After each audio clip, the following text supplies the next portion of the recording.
In 1964, Audrey Williams purchased a brand new Pontiac Bonneville for her 15-year-old son, Hank Williams Jr., so he could use in public appearances.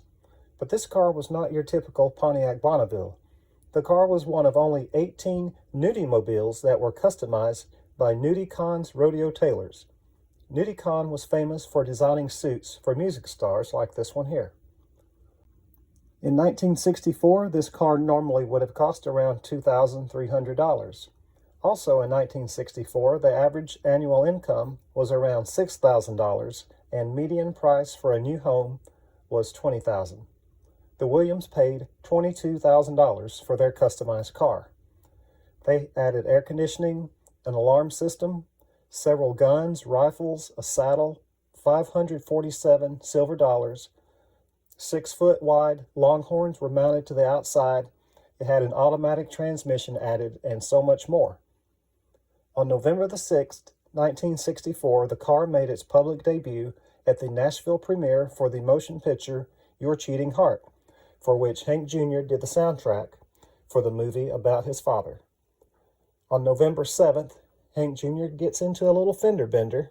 He lost control of the car on a rainy highway and smashed into a tree. Cops said the seatbelt is what probably saved his life. He was not hurt.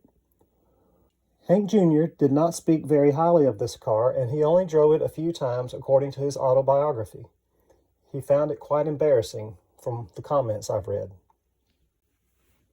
In February 1966, the car made a stop at the Y grocery store near Guntersville, Alabama. The advertiser Gleam gave a detailed description of the car and stated that Mrs. Williams paid for her gas with a credit card, took her green stamps, and was on her way. The car was being driven by one of Hank Jr.'s band members, and Hank Jr. was nowhere to be seen. He usually rode the bus to get from show to show.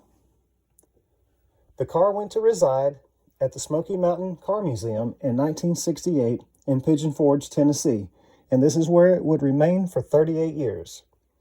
I was fortunate enough to have toured the museum a couple of times while the car was there, and I have this postcard from one of those visits.